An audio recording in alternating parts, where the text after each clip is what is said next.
What is going on? Good morning. So I'm gonna get into this. If people get on, people get on. But I've been having a lot of problems sleeping lately. A lot of problems, and it's got me given me an opportunity to really think. Since I'm not sleeping, okay, why am I not sleeping? And it's been the undercurrents and overcurrents of what's happening with men and the abuse, sexual abuse, and it sparked something. It came to a head yesterday when I was reading something from this book.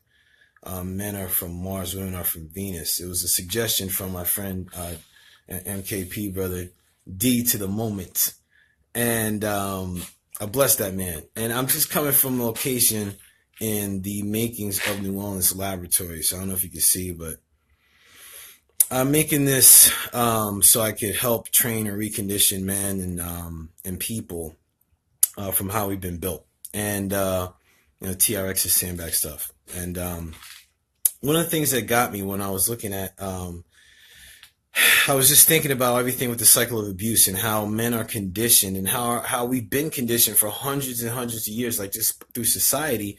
Like, women can be seen as property.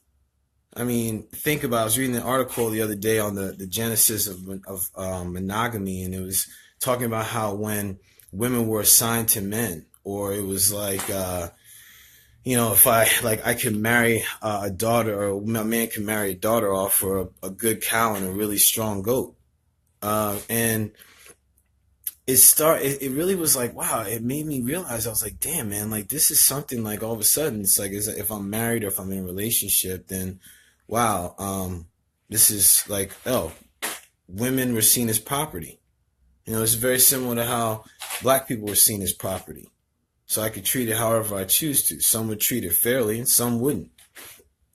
But what got me was like, wow, man, this has been something that's been on the undercurrent for so long. And it's interesting how in these times, everything that we've been conditioned is presenting itself in a really strong way.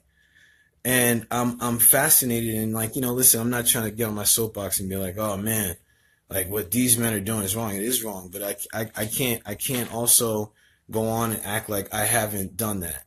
Like I can't think of it I can think of a time I probably smacked a girl on the ass and it probably wasn't welcome. That's a version of abuse. Or I've said something that wasn't welcome that made a woman feel uncomfortable, but she never said anything to make everything seem cool. And it really hit me because I was like, damn, man, I'm unconscious. And when we can go unconscious, it's like then we start to go into a current or to a rhythm. So speaking of that, that's what leads me to the intimacy part. So I'm reading this book about men are from Mars, women are from Venus. And I open to this book called Men Are Like Rubber Bands. So I'm reading this book, and it talks about like how in the relationship between a man and a woman, there can be like these punishing behaviors and then these chasing behaviors, and how both parties can fall victim to it, and some other stuff. I can't really talk to it because still got to process it. But this passage, when it talked about how a man's past may affect his intimacy cycle, I was like, what? I had to pay attention. So this was interesting because when we talk about the unconscious, it's like men can have a tendency to want to pull away. I have a tendency to want to isolate and pull away. People that really know me know that I could vanish for freaking weeks and be like, yo, oh, it's Paul. Oh, hey, oh, damn, man, where you been? I can vanish. I can go in a cave real quick. And this talked about it, and it said a man may be afraid to pull away because he witnessed his mother's disapproval or of his father's distancing. He may unconsciously create arguments to justify pulling away because it's something that's natural for him, but there may be guilt as far as, I feel like this need to pull away, but I need to be here. So when I started reading on, I said, without knowing what has happened, if men feel guilty of pulling away, it said that a man without knowing could experience or lose his desire, power, and passion. He becomes passive.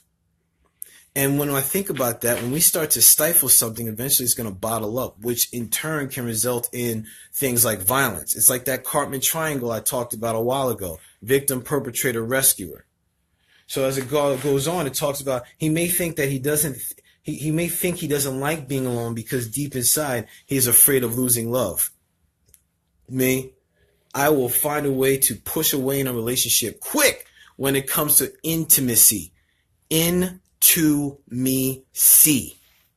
I struggle in relationships because when things get real close, I don't know if I'm ready for people to really see me. So I'll be like, I'm reading this, I'm like, oh, I'm not alone.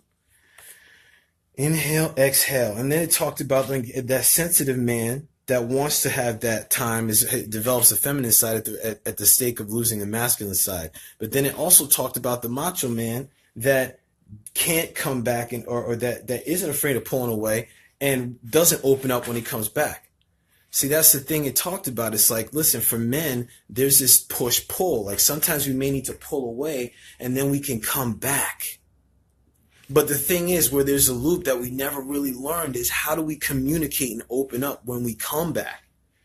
So when they talked about the macho man not wanting to open up, deep inside he may be afraid he's unworthy of love. Yup. Love you too, Scott. My warrior brother. You already know, man. And I was thinking about that while I was watching the Haka. Like our experience, brother. Love you, man. Whew. The man could be afraid of being close and caring a lot. Me. And this is what really got me. A man doesn't have a picture of how welcomed he would be if he got closer.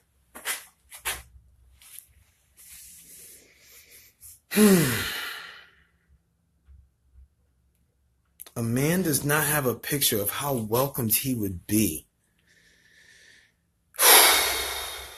if he were to get closer.